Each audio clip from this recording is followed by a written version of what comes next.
बनाने का पर्पस था वो ये था कि बच्चा लास्ट 3 मंथ्स जो है एग्जाम से पहले उसको कैसे स्पेंड करना चाहिए। इंपॉर्टेंट स्टेप है वो आप अपने शॉर्ट नोट्स बनाएं। जो आपके लॉन्ग नोट्स हैं उनको शॉर्ट फॉर्म में करें। था हमारा मॉक टेस्ट। अब मॉक टेस्ट में जो मेन क्या होता है, बच्चा जाता है कैटरीज वहाँ पे टेस्ट देता है। थर्ड जो इंपॉर्टेंट चीज़ है वो इंग्लिश, और एंड के ऊपर जो है वो अपने आप को एवेल्युएट करें। अस्सलाम वालेकुम, my name is professor Zahid Ashraf और सीएसएस की इंग्लिश को पढ़ा रहा हूँ, फिजिकल ऑनलाइन पढ़ा रहा हूँ, एसए प्रेसी वो जो है बेसिक ग्रामर का कोर्स है, और इसके अलावा मेरी बुक्स है टेक्निक्स फॉर इंग्लिश प्रेसी और टॉप 30 एसए, प्लस मेरे नाम से यूट्यूब चैनल है जाहिद अशरफ। आज जो वीडियो बनाने का पर्पस था वो ये था कि बच्चा लास्ट 3 मंथ्स जो है एग्जाम से पहले उसको कैसे स्पेंड करना चाहिए। पहले वीडियोस बनाई है जिसमें 1 ईयर्स का है, फिर 6 मंथ्स का है, और जो है फिर 3 मंथ्स का। 3 मंथ्स जब भी किसी भी एग्जाम को आपके रहते हैं तो उसमें जो इंपॉर्टेंट क्या आपको स्टेप्स लेने चाहिए जिससे आपकी अच्छी top 10, top 15, top 30, top 40 positions आ जाए। तो सबसे पहले जो इंपॉर्टेंट स्टेप है वो आप अपने शॉर्ट नोट्स बनाएं। पहले नोट्स का समझ लीजिएगा। नोट्स एक होता है फुल लेंथ आप बुक्स पढ़ते हैं, एक सिलेबस के रिकमेंडेड, एक आप लोकल बुक पढ़ते हैं, और इसके बाद अपने एक लॉन्ग नोट्स बना लेते हैं। यूजली जो मार्केट में जहाँ पे भी आप पढ़ते हैं हमारे पास, तो वहाँ पे नोट्स उनको बच्चों को दे दिए जाते हैं। दूसरा जो इसके अंदर हमारी चीज़ होती है वो होती है शॉर्ट नोट्स। शॉर्ट नोट्स क्या होता है, A4 साइज का पेज लें, उसके ऊपर 8 कॉलम बनाएं, ठीक है, इस तरह ड्रॉ करें, वो लंबे जो आपके कॉलम बन जाए, ठीक है, 8 एक साइड पे हो और 8 उसकी बैक साइड पे हो। जो आपके लॉन्ग नोट्स हैं उनको शॉर्ट फॉर्म में कर लें। फॉर एग्जांपल इस्लाम में आता है, आपका टॉपिक है जी तौहीद, उसमें सबसे लिखे वहां पे तौहीद, साथ में 2-3 सिंगल से वर्ड्स लिखते हैं ताकि आप इंट्रोडक्शन का एक पैराग्राफ लिख सकें। फिर उसके बाद तौहीद अकॉर्डिंग टू द कुरान, वहां पे एक छोटी सी आयत या हदीस वो वहां पे लिखना है। फिर तौहीद के कलेक्टिव बेनिफिट्स क्या, 4-5-6 लिख दें जी। पाइटी है, ब्रदरहुड है, फियर ऑफ गॉड है, अच्छा जी। फिर कलेक्टिव बेनिफिट्स, उनको जो आपका एक कॉलम है छोटा सा उसमें लिखना है। फिर दूसरा क्वेश्चन अगले कॉलम में, तीसरा, चौथा। तो ये होगा आपके शॉर्ट नोट्स जो पेपर से पहले होता है। क्या सीएस में सुबह शाम पेपर होते हैं, वहां पे ना हम बुक पढ़ सकते हैं, ना पे ना हम अपने लॉन्ग नोट्स पढ़ सकते हैं। उसके लिए सिर्फ 1 पेज का A4 साइज जो शीट है फ्रंट बैक, वो हमारा 100 मार्क्स के लिए वो काफी होता है, ठीक है। दूसरा जो होता है हमारा मॉक टेस्ट।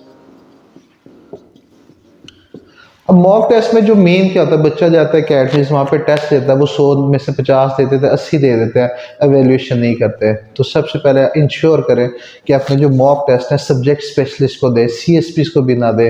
मैंने इंग्लिश का देखा ज़्यादातर बच्चे फॉलो करते हैं सीएसपी को। सीएसपी ठीक है, बहुत अच्छा होगा प्लानिंग मैनेजमेंट में, लेकिन वो इंग्लिश में अच्छा नहीं होगा। हो सकता है अकेडमीज बहुत अच्छी हो लेकिन वहाँ पे इंग्लिश का, इस्लामियत का, पाक अफेयर का वो इस हिसाब से ना हो। तो सबसे पहले अपनी जो मॉक टेस्ट है सब्जेक्ट स्पेशलिस्ट को दे, ताकि आपको होता है कि आपने 3 मंथ्स पहले अपने इस्लामियत है, पाक फेयर है, कोई भी सिलेबस उसको 3 हिस्सों में डिवाइड करें। पहले आधा दें, फिर आधा दें, फिर फुल दें, ताकि 3 मंथ्स में अगर कोई आपका वीक एरिया हो तो आप कम से कम उसको ओवरकम कर सके।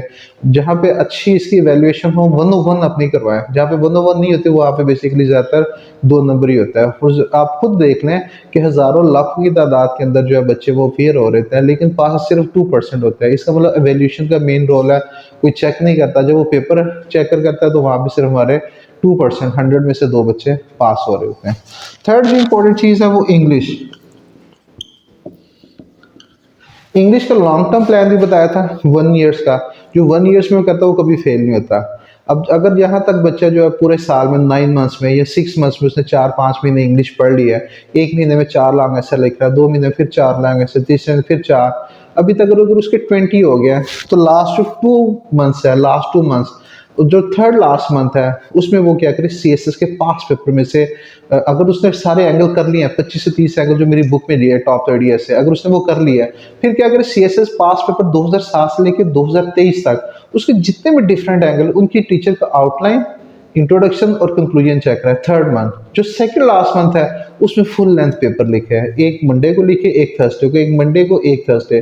जो लास्ट मंथ बचेगा उसमें 10 इंग्लिश के मैं मॉक टेस्ट लेता हूँ, 10 प्रेसी के फुल लेंथ, और पेपर से एक दिन पहले छोड़ के एक दिन पहले, फॉर एग्जाम्पल 29 को पेपर है तो 27 तक मैं जो है उसको सुबह शाम पेपर लेता हूँ, ताकि पेपर के अंदर जो मेन हमारा सब्जेक्ट इंग्लिश एस और प्रेसी उसमें बच्चा जो है वो फेल होता है। तो ये ऐसे के लिए आप कम अज़ कम अपना 1 ईयर्स प्लान बनाएं, 1 ईयर्स के अंदर पूरा उसको किस तरह करना वो फिर आप मिल लीजिएगा या फिर आपको मैं गाइड कर दूंगा।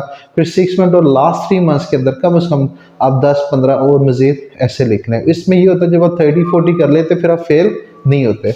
और एंड के ऊपर जो है वो अपने आप को आप एवेल्युएट करें। मसलन मैंने मॉक टेस्ट दे दिए इंग्लिश के लास्ट 3rd मंथ में या सेकंड लास्ट मंथ में मैंने दे दिया, उसके बाद जो लास्ट मंथ होगा उसमें पूरे पूरे पेपर का करें। उसमें देखिए मैं वीक इसमें हूँ, पाक अफेयर है, पाक अफेयर पढ़ लें। मैं इस्लामियत में वीक हूँ, इस्लामियत की अच्छी बुक पढ़ लें।